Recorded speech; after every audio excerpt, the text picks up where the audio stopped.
தந்தை மகன் தூயாவியாரின் பெயராலே ஆமென். ஆன்ம வழிகாட்டி ஆகஸ்ட் மாதம் 16ஆம் தேதி ஞாயிற்றுக்கிழமை. தூய் ஆவியாருக்கு நம்மை ஒப்பு கொடுத்து மன்றாடும் ஜெபம். தூய் ஆவியே எழுந்தருள்வீர், வானினின்று உமது பேரொளியின் அருள் சுடர் எம்மீது அனுப்பிடுவீர். எளியவர் தந்தாய் வந்தருள்வீர், நன்கொடை வள்ளலே வந்தருள்வீர். இதய ஒளியே வந்தருள்வீர், உன்னத ஆறுதலானவரே, ஆன்ம இனிய விருந்தினரே, இனிய தன்மையும் தருபவரே, உழைப்பின் களைப்பை தீர்ப்பவரே, வெப்பம் தணிக்கும் குளிர் நிழலே, அழுகையின் ஆறுதலானவரே, உன்னத பேரின்ப ஒளியே, உம்மை விசுவசிப்போருடைய நெஞ்சின் ஆழம் நிரப்பிடுவீர். உமதருள் ஆற்றல் இல்லாமல் உள்ளது மனிதனில் ஒன்றுமில்லை, நல்லது அவனில் ஏதுமில்லை. மாசு கொண்டதை கழுவிடுவீர், வறட்சியுற்றதை நனைத்திடுவீர். காயப்பட்டதை ஆற்றிடுவீர், வணங்காதிருப்பதை வளைத்திடுவீர். குளிரானதை குளிர்போக்கிடுவீர், தவறி போனதை ஆண்டருள்வீர். இறைவா, உம்மை விசுவசித்து உம்மை நம்பும் அடியாருக்கு கொடைகள் ஏழும் ஈந்திடுவீர். புண்ணிய பலன்களை வழங்கிடுவீர், இறுதியில் மீட்பும் ஈந்திடுவீர். அழிவில்லா இன்பம் அருள்வீரே. ஆமேன். மத்தேயு நற்செய்தி 15ஆம் அதிகாரம் 28வது இறைவார்த்தை. இயேசு மறுமொழியாக, அம்மா, உமது நம்பிக்கை பெரிது, நீர் விரும்பியவாறே உமக்கு நிகழட்டும் என்று அவரிடம் கூறினார். அந்நேரம் அவர் மகளின் பிணி நீங்கியது. இது கிறிஸ்து வழங்கும் வாழ்வு தரும் நற்செய்தி. கிறிஸ்துவே உமக்கு புகழ். சிந்தனை: கடவுளின் மகன் உங்களை ஒரு நாய் என்று குறிப்பிடுவதை கற்பனை செய்து பாருங்கள். பெரும்பாலான மக்களுக்கு அது மிகுந்த மனக்கசப்பை ஏற்படுத்தும். அப்படியென்றால் இயேசு ஏன் அப்படி செய்தார்? ஓரளவிற்கு அந்த பெண்ணிடமிருந்து ஆழ்ந்த தாழ்மையும் விசுவாசத்தையும் வெளிக்கொணர்வதற்காகவே அவர் இவ்வாறு செய்தார் என்று புரிந்து கொள்ள முடிகிறது. இந்த தெய்வீக தாழ்மையின் தருணத்தின் மூலம் ஒரு வீரமிக்க பதிலுக்கு உயருமாறு இயேசு அவரை அழைத்தார். அது அவரை, பெண்ணே, உன் விசுவாசம் பெரியது என்று வியந்து கூறத் தூண்டியது. நம்மில் ஒவ்வொருவரிடமும் அவர் அதையே செய்ய விரும்புகிறார். இயேசு முதலில் இந்த பெண்ணை சந்தித்த போது அவளுடைய உள்ளத்தை ஊடுருவி பார்த்து அவளுடைய விசுவாசத்தின் ஆழத்தை உணர்ந்து கொண்டார். கடவுளாகிய அவர் அவளை பற்றிய அனைத்தையும் அறிந்திருந்தார். அவளுடைய துன்பம், தன் மகள் மீதான அன்பு, அவளுடைய விடாமுயற்சி, அவர் அந்த பெண்ணை குணப்படுத்துவார் என்பதையும் அறிந்திருந்தார். ஆனாலும் அவர் உடனடியாக அவ்வாறு செய்யவில்லை. அதற்கு பதிலாக இறையியலில் தெய்வீக கற்பித்தல் என்று குறிப்பிடப்படும் ஒரு முறையை அவர் கையாண்டார். இது கடவுள் மெதுவாகவும் கவனமாகவும் நோக்கத்துடனும் கற்பிக்கும் ஒரு போதனை முறையாகும். இந்த விஷயத்தில் இயேசு அந்த தருணத்தை பயன்படுத்தி தம் சீடர்களுக்கும் நமக்கும் தாழ்மை மற்றும் அசைக்க முடியாத விசுவாசம் பற்றிய ஒரு ஆழமான பாடத்தை கற்பித்தார். அவர் அவளை சோதித்தார். அவள் அந்த சோதனையில் அற்புதமாக தேர்ச்சி பெற்றாள். இந்த சந்திப்பு நடந்த இடமும் முக்கியத்துவம் வாய்ந்தது. இது கிரேக்க மொழி பேசும் மக்களுக்கு புற சமய பழக்க வழக்கங்களுக்கும் பெயர் பெற்ற இன்றைய லெபனோனின் உள்ள தீர் மற்றும் சீதோன் பகுதியில் நிகழ்ந்தது.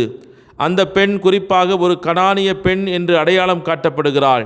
இது இஸ்ரேலின் பண்டைய எதிரிகளின் நினைவை நமக்கு சுட்டி காட்டுகிறது. ஆயினும் ஆன்மீக சிறப்புரிமைகள் குறைவாக இருப்பதாக தோன்றும் இந்த புறம்பானவளே, தேர்ந்தெடுக்கப்பட்ட மக்கள் வெளிப்படுத்த வேண்டிய விசுவாசத்தின் முன்மாதிரியாக முன்வைக்கப்படுகிறாள். அவள் முதலில் இயேசுவை அணுகி, தாவீதின் மகனாகிய ஆண்டவரே, என் மீது இரக்கமாயிரும், என் மகள் ஒரு பிசாசினால் வாதிக்கப்படுகிறாள் என்று கதறுகிறாள். அவரை தாவீதின் குமாரன் என்று அழைப்பதன் மூலம் அவருடைய மெசியாவினுடைய அடையாளத்தின் மீதான தனது நம்பிக்கை அவள் வெளிப்படுத்துகிறாள். ஆனால் இயேசு என்ன சொல்கிறார்? ஒன்றுமில்லை. அவர் அவளை புறக்கணிப்பது போல தோன்றுகிறார். அவர் அதிருப்தியடைந்ததாலோ அல்லது அக்கறையற்றவராக இருந்ததாலோ அல்ல, மாறாக அவள் விடாமுயற்சியுடன் பிரகாசிப்பாள் என்பதை நன்கு அறிந்திருந்ததால் அவருடைய விசுவாசத்தை சோதிப்பதற்காகவே அவ்வாறு செய்கிறார்.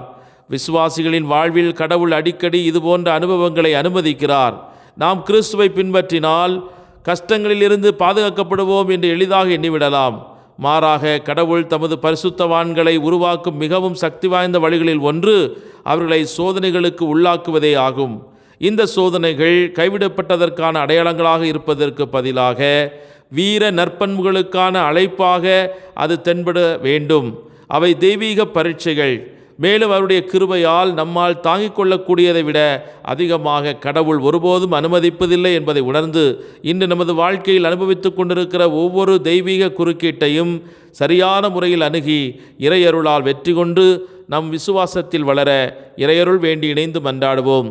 இரக்கத்தோடு எங்களை அன்பு செய்து வரும் எங்கள் அன்பின் தந்தையே, உம்மை நன்றியோடு போற்றி துதித்து ஆராதித்து மகிழ்கிறோம். உமது மேலான கிருபைக்காக உமக்கு நன்றி அப்பா. உம்முடைய பிள்ளைகள் நாங்கள் அறியாமையால் மனித பலவீனங்களால் பாவத்தில் வீழ்ந்து நீர் எங்களுக்கு கொடுத்த அனைத்து ஆசீர்வாதங்களையும் இழந்து அனாதைகளாக தெருவில் நின்றபோதே எங்களுக்கு உமது அன்பின் ஆழம் தெரிகிறது. உமது ஆசீர்வாதத்தின் மேன்மை புரிகிறது. தந்தையோடு இருக்கும் வரை அந்த ஊதாரி மைந்தனுக்கு தெரியாத அன்பு அவரிடம் விட்டு தூர விலகிச் சென்றபோது தந்தையினுடைய அருமை எப்போது அவன் ஒன்றுமில்லாமல் பசியோடும் பட்டினியோடும் அவமானத்தின் மத்தியிலே பன்றிகளோடு பன்றிகளாக கிடக்கும்போதுதான் அவனுடைய அறிவு தெளிந்தது.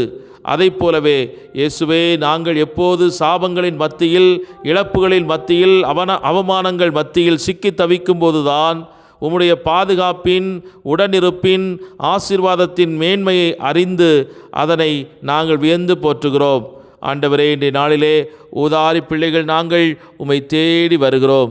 உம்மை கட்டி தழுவி உமது தோள்களில் எங்கள் முகம் புதைத்து அழ வேண்டும் என்று துடிக்கிறோம். எங்கள் பாவங்களுக்காய் மன்னிப்பு கேட்க வேண்டும். இவ்வளவு அன்பு செய்யும் என் தகப்பனை காயப்படுத்தி விட்டேனே என்று கதறி அழ வேண்டும். உமது கரங்களால் எங்களை இப்போது வருடிவிடும். எங்கள் பாவங்களையெல்லாம் மன்னித்து உமது பரிசுத்த இரத்தத்தால் கழுவி எங்களை உமது பிள்ளையாக ஏற்றுக்கொள்ளும். எங்களை மீண்டும் கட்டி எழுப்பும். எங்கள் வாழ்வை உமது ஆசீர்வாதத்தினால் நிரப்பும். கனானிய பெண்ணின் நம்பிக்கையை பார்த்து வியந்து அவருடைய வாழ்விலே அற்புதம் செய்தவரே, எங்கள் நம்பிக்கை மிகுதியாக்கும். இன்று நாங்கள் ஏறெடுக்கும் மன்றாட்டுக்கு கனிவாய் செவி சாய்த்து எங்களுடைய தேவைகளை சந்தித்தருளும். எமது பிள்ளைகளின் வாழ்விலும் விளையாண்டு கொண்டிருக்கும் பிசாசுகளின் தீமைகளை களைந்தெடுக்க உமது வார்த்தையை அனுப்பும். இன்றும் மகள் பிழைத்துக் கொள்வாள் என்று மகிழ்ச்சியோடு அந்த பெண்ணுக்கு அற்புதம் செய்தவரே, இன்று நாங்களும் மகிழ்வடைய ஒரு அற்புதத்தை தாரும். எங்கள் நம்பிக்கையும் பலமுமாக இருக்கும் நீர் இன்று எங்களுடைய தேவைகள் அனைத்தையும் சந்திப்பீர். வாழ்வின் வளமைகளை நாங்கள் பெற்றுக்கொள்வோம் என்ற உறுதியான நம்பிக்கையோடு உமது துணை கொண்டு இந்த நாளை ஆரம்பிக்கிறோம். எங்களை ஆசீர்வதித்து வழிநடத்த வேண்டும் என்று எங்கள் ஆண்டவராய் கிறிஸ்து வழியாக மன்றாடுகிறோம். ஆமேன். எல்லாம் வல்ல இறைவன், தந்தை, மகன், தூய் ஆவியானவர் உங்கள் அனைவரையும் நிறைவாக ஆசீர்வதித்து புனிதப்படுத்தி வழிநடத்துவாராக. ஆமேன். இயேசுவுக்கே புகழ், இயேசுவுக்கே நன்றி. மரியே வாழ்க. இயேசுவின் இரத்தம் ஜெயம்.